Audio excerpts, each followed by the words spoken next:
My 16-year-old son secretly sold our family's heirlooms, and I found out too late. I never imagined my own son would betray me. We were never a picture-perfect family. No white picket fences or choreographed dinners, but we had trust. Or at least, I thought we did. My name's Richard. I'm a 44-year-old single father living in a quiet suburb outside Pittsburgh. I've raised my son, Tyler, alone since his mom left when he was 6. He's 16 now. Always quiet, smart, a bit withdrawn, more interested in online forums than people. I figured it was just typical teenage stuff. We live in my late mother's house. She passed away 3 years ago and left behind a trove of antiques and heirlooms, old clocks, vintage jewelry, dusty books, and photographs from before the war. The house feels like a museum sometimes, but I couldn't bring myself to throw anything away. Every item held a story, a memory. My son knew this. He knew, which is why, one Saturday morning, I felt a strange chill when I noticed the antique German cuckoo clock was missing. It used to hang just above the stairs, a heavy walnut piece with delicate carvings, gifted to my grandparents at their wedding. My mother always said it carried time across generations. I stood staring at the empty hook for at least 10 minutes. Did I move it? Did it fall? Did I take it for repairs? Nothing made sense. I called Tyler downstairs. He came shuffling out of his room in a hoodie and socks, phone in hand, his usual slouch in full effect. "T," I asked, "do you know where the clock went?" He blinked, shrugged. "What clock?" I stared at him. "The giant cuckoo clock that's been there since before you were born." "Oh." He scratched his head. "I don't know. Maybe you moved it." I didn't push further. Not then. I wanted to believe him. That was mistake number 1. Over the next 2 weeks, more things went missing. A silver locket that belonged to my great-aunt, a vintage fountain pen from my dad's desk, a full set of collectible coins that were kept in a locked display case in the study. The lock, I noticed, had been scratched open. And each time, when I asked Tyler, I got the same vague shrugs, the same dead-eyed responses. "No idea. Haven't seen it. Maybe you misplaced it." By week 3, I stopped believing in maybe. One night, after Tyler went to sleep, I checked his room. I know how that sounds, but I was desperate. I wasn't looking for drugs or anything illegal. Just anything. Any explanation. I found his laptop open on his desk, still logged in. I wasn't proud of what I did next, but I clicked through his tabs. There were 3 open eBay listings.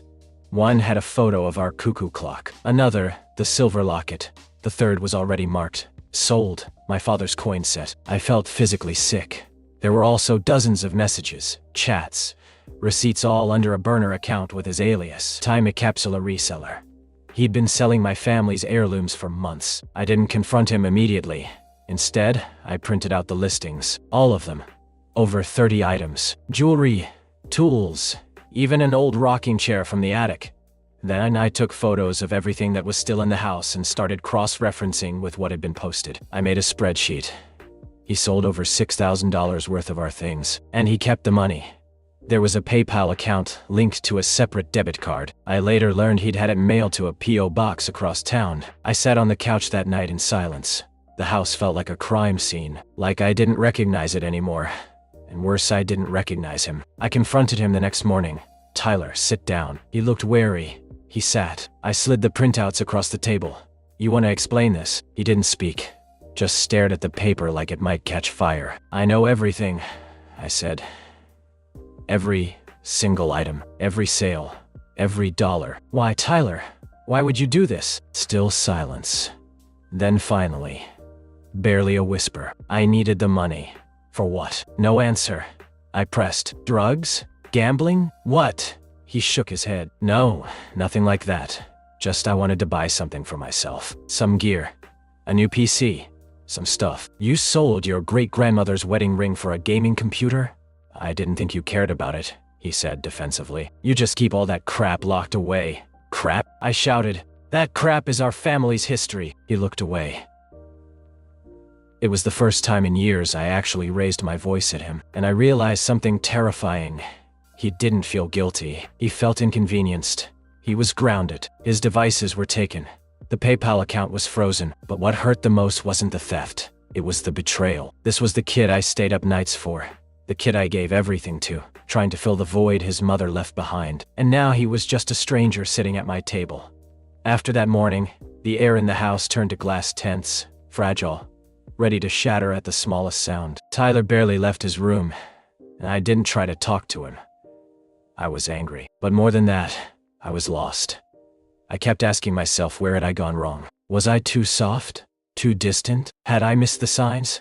I didn't want to lose my son, but I also couldn't ignore what he'd done. 3 days passed like that. Then, one evening, as I was sitting in the living room flipping through TV channels without actually watching anything, I heard the creak of the stairs. Tyler stood in the doorway, hoodie on, hands deep in his pockets. "Can we talk?" he asked. I nodded. He sat down across from me, not on the couch, but on the edge of the recliner, like he didn't want to get too comfortable. "I owe you an apology," he began. "A real one." I waited. I shouldn't have sold those things. I knew they were important, but I was, I don't know, angry. Resentful, maybe. I narrowed my eyes. Resentful of what? He looked down. Of this house. Of how you're always more focused on preserving the past than living in the present. It's like the house is frozen in time. Grandma's curtains, Grandpa's desk, the plates no one uses. I said nothing. Just let him keep going. I guess I felt invisible. Like I didn't matter compared to all that. So when I figured I could make money off the stuff you don't even touch anymore, I did. That's not a reason, Tyler. That's an excuse. I know that now. There was silence. Then he added, "I can give the money back. Or try to. I still have some of it." I leaned forward. "How much?" He winced. "About $900. Out of 6,000? I bought the computer," he admitted, "and some other stuff. But I can work, get a job, pay it back." I rubbed my temples. It wasn't just about money. He'd sold memories, stories, legacies. But maybe, just maybe, this was an opening. "I have an idea," I said. "You're grounded for the rest of the school year. That's non-negotiable." He nodded slowly. "Okay? And you're going to work every weekend, every break. I'll talk to Mr. Douglas down at the hardware store. He's been looking for help." He grimaced. "Manual labor?" "Yeah, the kind that teaches respect." "Okay. Also," I added, "every dollar you make goes into a repair fund. We're going to try to buy back everything you sold." He blinked. "That's gonna take forever." "Good," I said. "Maybe next time you'll think twice." Over the next few weeks, we started the long process of undoing the damage. I tracked down old listings, emailed buyers, begged a few to consider reselling the items. Some were kind, others weren't. One woman flat out told me, "You should teach your son not to steal before you come begging to strangers." She hung up. Tyler came with me to the hardware store the first Saturday of March. I introduced him to Mr. Douglas, a gruff man in his 60s, with thick arms and zero patience. Perfect. By the time Tyler got home that evening, his palms were blistered and his shoulders drooped like he'd aged 10 years. I almost felt sorry for him. Almost. He didn't complain, though. Not once. Maybe he was starting to get it. Then came the unexpected twist. A few weeks into his punishment, I was going through his email account with his permission. That was part of our deal. And I saw a message that made my stomach drop. It was from someone named Zach. The subject line, "Still selling? Got more from that house?" The message body was short. "If you find more stuff like that ring in the coins, hit me up. I'll pay top dollar. You said your dad doesn't check the attic, right?" My blood ran cold. This wasn't just about a kid acting out. Tyler had a buyer, someone who knew the stuff was stolen, someone who might have encouraged it. I printed the email, waited till he got home. "Who is Zach?" I asked calmly. Tyler looked like a rabbit caught in headlights. "Where'd you see that?" "I told you I'd be monitoring your email." He sank into a chair. "He's just a guy I met on Discord. He flips stuff on eBay." "That's it." I slapped the paper down on the table. "He told you to steal more. He's not just flipping, he's recruiting." Tyler looked genuinely rattled. I didn't even answer him. "I swear. He sent that weeks ago." I checked. He was right, the message was from early February. "Before I found out. I want his info," I said. "Full name, username, anything." "Why?" "Because this isn't over." I spent that night on my laptop, in the dark, with only the glow of the screen lighting up the living room. Tyler had gone to bed. Or at least he said he had. I didn't care. I had work to do. I started with the email address from the message Zach had sent.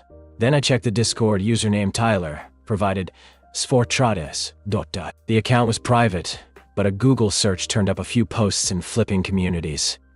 He was active, and clearly not new to this game. He'd posted things like, Got another batch of vintage war coins. All real. DM for proof. Or, if you're sitting on old jewelry or family heirlooms, don't be dumb. Money's money. The guy was a predator, and my son had been a target. The worst part, Tyler wasn't his only one. I stumbled across a Reddit post from someone claiming their 15-year-oold cousin had been coached into stealing an antique watch collection by an older friend online, only to sell it off to someone with a near-identical handle, Z4Trades. My stomach turned. This wasn't just some shady wrestler. Zach was deliberately seeking out vulnerable kids and turning them into petty thieves. And now he was after my son. No, I wasn't going to let that happen. I called in a favor the next morning. My brother-in-law, a former IT guy who now freelanced as a security consultant, owed me for helping him move across state lines after his divorce.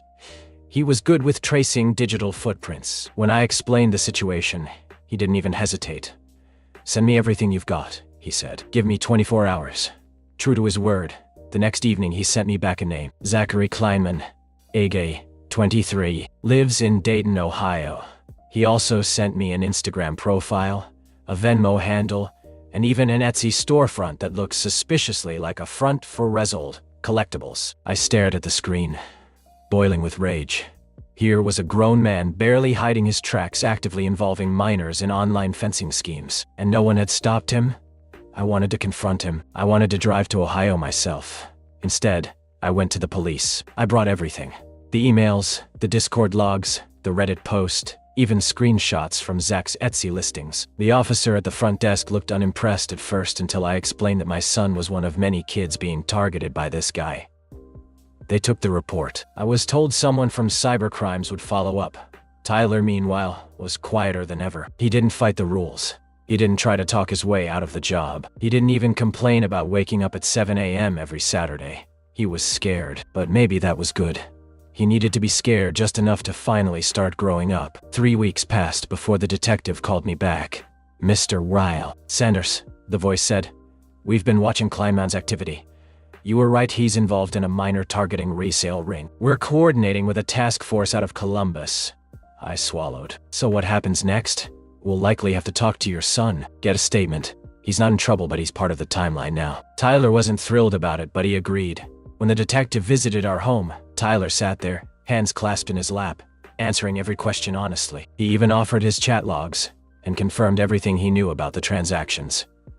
He looked older in that moment, not physically, but emotionally, like something in him had hardened. When it was over, and the detective left, I turned to him. "I'm proud of you," I said. He didn't say anything, just nodded. Later that night, as I was locking up the house, Tyler came downstairs. "Dad?" "Yeah? I'm gonna pay you back. All of it, even if it takes me a year." I looked at him for a long moment. "You're already starting to." It was a quiet Thursday morning about 3 weeks after Tyler spoke to the detective when I got a call from an unknown number. I almost ignored it, but something told me to answer. "Mr. Sanders," the voice said. "This is Detective Ramirez from the Dayton Police Department. We need to speak. It's urgent." "Is this about Zach Kleinman?" "Yes, but not in the way you think." My stomach clenched. Zach Kleinman is dead. I sat in silence on the phone. I had to process what he just said. "How?" I finally asked. "He was found last night in a motel room off the interstate. Cause of death appears to be overdose, but the scene is suspicious. Laptop wiped, phone gone, some of his resale inventory missing. There was also a handwritten note." I waited. It mentioned your son by name. I felt like the air had been knocked out of me. "What did it say?" Ramirez hesitated. It was rambling, angry. "Accused your son of being part of a setup that ruined him. Claimed Tyler tricked him. That he trusted him. That this was all revenge." The tone was unstable. I rubbed my temples. "Is Tyler in danger?" "We're not sure yet. We've started looking into the possibility of accomplices or people Kleinman worked with. You should be vigilant, Mr. Sanders.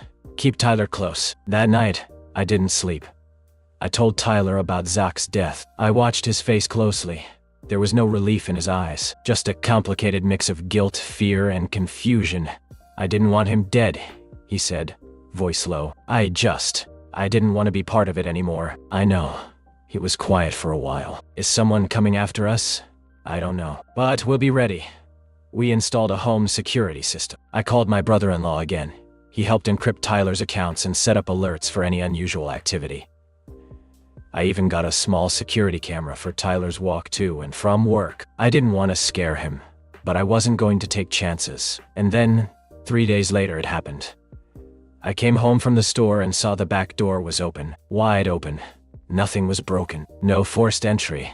But every drawer in the kitchen had been pulled out. A single silver coin, one of the few I hadn't returned yet, was placed on the counter like a message. I called the police immediately. They found no fingerprints, no signs of hacking, just that one coin. That's when I realized something terrifying. Zach hadn't been working alone. The detective confirmed my fear. One of Zach's online associates, a known fence with a criminal record for dealing in stolen goods, had been recently released from prison and was now unaccounted for. They suspected he knew about Zach's downfall and blamed my son. I sat Tyler down that evening and told him everything. From now on, I said, you don't go anywhere alone. You stay with friends. You check in with me. And if anything feels off, you call the police. He didn't argue. He just nodded. But I could see the toll it was taking. That weekend, I caught him sitting alone in the garage, staring at a box of old coins he'd managed to keep. I was about to say something, but he spoke first. You ever feel like you ruined someone's life, even if they deserved it? I leaned on the door frame. I feel like you saved your own. He looked up at me. There were tears in his eyes, but he didn't let them fall. I just wanted to make some money. I know, the break-in shook us, but it wasn't the end. Because 3 weeks later, we got a letter. No return address, no name, just a single sheet of paper. It read, "He's not the only one watching you. Tell your son to sleep light." Tyler read it before I got home. I found him in his room, sitting in the corner, hands trembling. I realized then, this wasn't over. This was just the beginning. The anonymous letter changed everything. I sent Tyler to stay with his uncle for a while a few towns over, in a quiet neighborhood with cameras on every corner. He didn't fight me on it. He didn't want to be in that house anymore. I couldn't blame him. I stayed back. I wanted whoever sent that letter to think Tyler was still home. And I had a plan. I installed additional cameras, got motion sensors, even talked to an off-duty cop friend who agreed to do random drive-bys. I started parking my car down the street, so it looked like nobody was home. And then I waited. 4 nights passed. Nothing. On the 5th night, the motion alarm went off at 2:13 a.m. I watched the camera feed from my phone, heart racing. A hooded figure stood in the backyard. Tall, thin, no hesitation. He walked straight toward the back door, the same one Zach's break-in had left wide open weeks ago. Except this time I was ready. The second he stepped inside, I turned on every light in the house and pointed my phone toward him, streaming directly to the police cloud service. "Don't move," I said, standing at the top of the stairs holding a bat. He froze. Then calmly, he raised both hands and pulled back his hood. It wasn't who I expected. It was someone younger, maybe late 20s, face thin, with the same sunken eyes I'd seen in Zach. But I recognized him. He was in one of the old photos from Zach's eBay listings, a partner, a reseller, maybe even the one who introduced Zach to the fence. "You Tyler's dad?" he asked. "I am." He looked around the room, emotionless. "I'm not here to hurt anyone. You broke into my home after threatening my son." I didn't write the letter. I didn't believe him. "You worked with Zach." He nodded slowly. "And now Zach's dead." "I know." He looked at me, calmly, deadpanned eye. "You people don't understand what you started." Before I could react, he threw something at my feet, a flash drive, and ran. I chased after him, but he vanished into the night like a ghost. I turned the drive over to the police the next morning. What they found shocked everyone.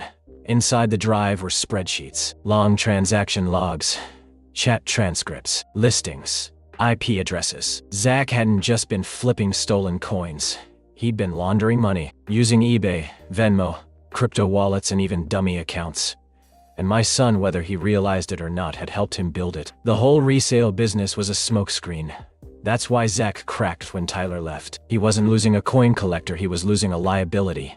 Detective Ramirez said the drive gave them enough to open a federal case. They believed Zach had been part of a much larger ring, one that extended across 3 states, and had ties to more than just petty theft. And now, the people Zach worked for were cleaning up. Tyler wasn't just a kid who backed out of a bad deal. He was a loose end. We entered a temporary witness protection program. Tyler got a new phone, a new job, and a new zip code. We stopped using real names online. Every trace of our past digital life was scrubbed. It felt like a movie, only it was real and terrifying. 6 months passed. I received one last letter. This one wasn't a threat. It was typed, precise, cold. It said, "We've taken care of what Zach left behind. You're no longer of interest. Stay quiet." There was no signature, no sender. I showed it to Ramirez. He nodded grimly. Good news is, it's over. I wanted to believe him. These days, Tyler doesn't collect anything, not even stamps. He works a quiet job, stays off social media, avoids online marketplaces. He's careful older in ways he shouldn't have to be. But he's safe. We both are. And every night, I check the locks, twice. Sometimes I wonder who that man in the hoodie was. Sometimes I wonder how close we were to something far darker than we'll ever understand. But most of the time, I just thank God my son got out when he did, because not everyone does. If you like this video, please subscribe for more.